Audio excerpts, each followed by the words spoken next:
Ang mga tao ba, moingon, ayaw namin sa diktador, ayaw namin ng martial law, ayaw namin diktahan, gusto namin ng freedom.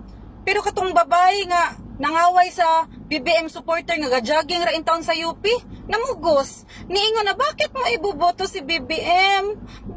Biktima kami ng martial law. Nya, di siya kaila ato ang gajogging. Kung saan pag-verify sa tao. Nga tinuod ba yun nga biktima siya? Usa pa sa, ano yung diktaran ang tao? Ano man yung diktaran ang tao kung unsay butaran atong gajogging in town? Nga malinaw naman itong gadagandagan nga to. Diyote nang hilabot niya, basta gabuot kung kinsa iyang butaran. Unya na pa sa reasoning aning uban diri nga kani ako nabasahan.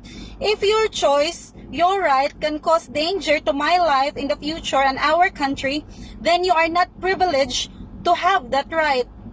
Ngano good in town? Kana siya ambot bakag sakto ni akong comparison ha. Tablaran akong pananglitan ako'y anak.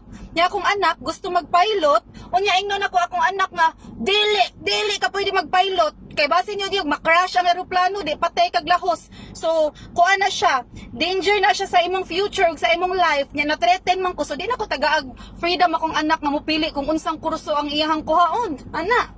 Mao ra ba sakto ba ang comparison? Basta ning naman sa kuan bugo. So, same ra sad na. So, ang last na ko nahibaw-an si Marcos ang diktador. Kamo lagi. Diktador sad lagi mo. So, magklaro ta si Marcos ra ba gyud ang diktador or kamusad, nahimo na sad mong diktador kay mangdikta man mo sa ubang mga BBM supporters nga dili butaran si BBM, magbuot man mo.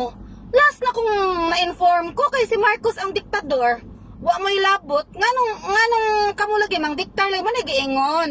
Practice what you preach. Kasabot?